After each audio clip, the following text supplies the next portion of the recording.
Hi everyone, welcome back to Corporate Decoder. Today we're diving into a filing that's all about sweetening the deal for the top brass, and by sweetening the deal I mean stacking up those stock options, so stick around to see how the big decisions are being made. Alright, let's get straight into it. We're looking at BK Technologies Corporation and the latest report that dropped on July 10th, 2025. This report is mainly about performance stock option awards for their Chief Executive Officer and Chief Financial Officer.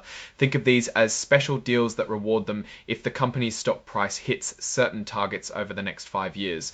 So the Compensation Committee of BK Technologies Corporation, which is basically a group of people on the board who decide on executive pay, approved these performance-based stock option awards. These aren't just any stock options, they're meant to cover all the long-term incentive awards for the CEO and CFO for a pretty long stretch from 2025 all the way to 2029.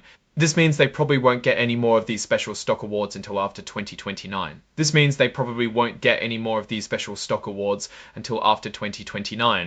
Let's talk numbers. They got advice from a compensation consultant, which is standard practice, to figure out what these long-term incentives should be worth.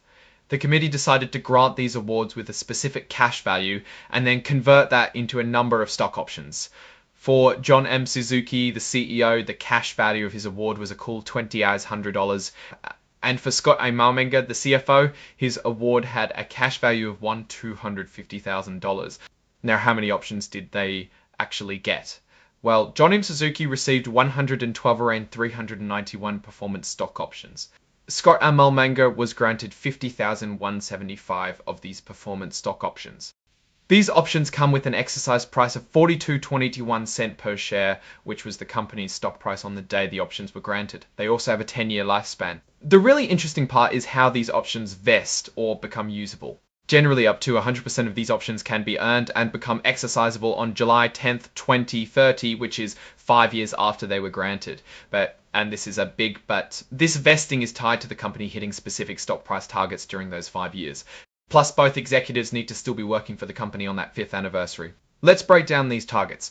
If the company's stock price hits $70 per share, they earn 10% of their options.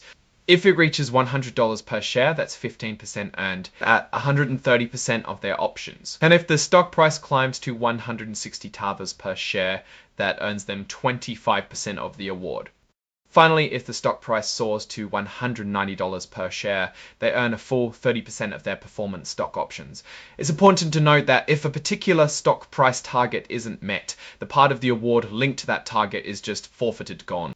There are certain conditions for early vesting. If either executive were to pass away, become disabled, or retire at age 72 or later, any options they've already earned based on stock price targets would immediately become vested and exercisable. Now, what about a change in control? That's when another company buys BK Technologies or a similar major event happens. In that scenario, if it occurs during the 5-year performance period and the executive is still employed, the options could become vested and exercisable under a double trigger situation. This means the stock price targets would still need to be met and the value of the deal would be used to check if those targets were hit.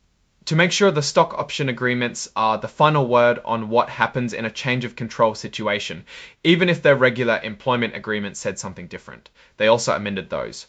So on July 10th, the Compensation Committee approved amendments to the CEO and CFO employment agreements.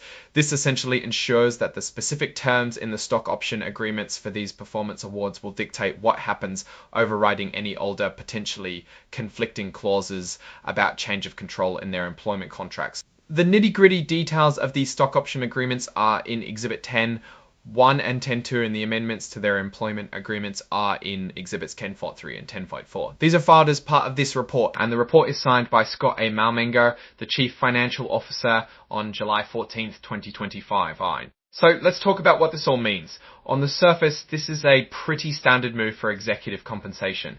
BK Technologies is aligning its top leadership's interests with those of the shareholders by tying a significant portion of their pay to future stock performance. The structure with a 5-year vesting period and ambitious stock price targets is designed to incentivize long-term growth and value creation. The fact that they need to hit targets like 100th in value creation, the fact that they need to hit targets like 19, a significant portion of their pay to future stock performance, the structure with a 5-year vesting period and ambitious stock price targets is designed to incentivize long-term growth and value creation. The fact that they need to hit targets like 19 teens are smart moves to avoid confusion in a major corporate event like a buyout, ensuring clarity for everyone involved. Overall, this filing signals a clear optimization. This also puts pressure on the company to perform or risk losing key talent if the market doesn't reward their efforts sufficiently. Alright, that's our breakdown of BK Technologies Corporation's latest filing concerning executive compensation.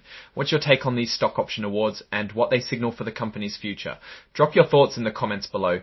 If this analysis was valuable, hitting that like button really helps us out, and subscribe for more deep dives into corporate filings. Don't forget to check out our Discord community linked in the description.